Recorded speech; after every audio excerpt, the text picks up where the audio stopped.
Hello, welcome to Margaret TV. If you are new here, please subscribe and turn on the notification so you don't miss our next video. How Nigeria gained independence. On October 1st every year, the country celebrates its independence from British rule. For a number of people, this is yet another public holiday to stay home and enjoy. But October 1st is actually a pivotal time in the history of Nigeria. If the event that took place on that day so many years ago didn't, we just might have a different version of Nigeria now.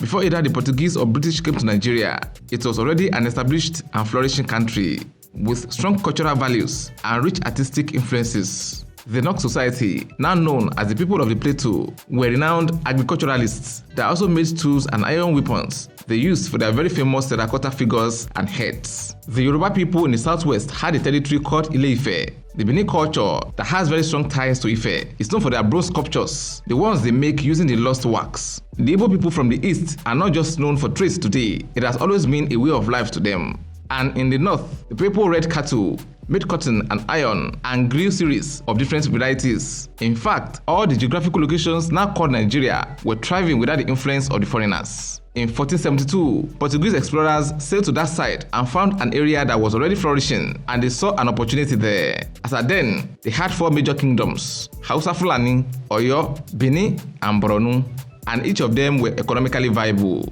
The Portuguese started doing business with the Benin people. They brought them firearms, spices, and writing tools in exchange for slaves. In the 18th century, the British took over from the Portuguese as the leaders of slave trade, and by 1807, missionaries flooded the region, bringing Christianity with them, and a campaign against slave trade in the region. In the 19th century, a holy war called Jihad occurred between the Fulani and Hausa emirs. That led to the creation of new empires and regions that helped to spread Islam. In 1861, the British mostly occupied Lagos, and the Yoruba people were able to draw closer to them. And by 1900, Britain had complete control over all the areas now called Nigeria.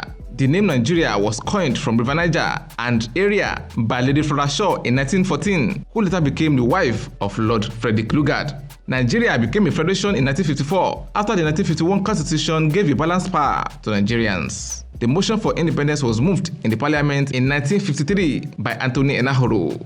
Nigerian elites like Obafemi Awolowo, Tafawa Balewa, Nnamdi Azikiwe, in conjunction with the Northern People's Congress, which comprised mostly Hausa and Muslims, and the National Council of Nigerian Citizens, which comprised mostly Igbos and Christians, led the struggle. When the colonial masters noticed the drive for independence was beginning to get very popular, especially after the World War II, they began leading the country towards a self-governance model that will be able not to just survive, but flourish in their absence. Nigeria finally gained its independence on October 1st, 1960. After independence, Sir Abubakar Tafawa Balewa became the first prime minister of the country. When Nigeria became a republic on October 1st, 1963, becoming the Federal Republic of Nigeria, Dr. Nnamdi Azikiwe became its very first president. Looking at the state Nigeria is today, do you think the heroes who fought for independence will be glad they did? Let's know in the comment section. Will it be ridiculous to subscribe to our channel?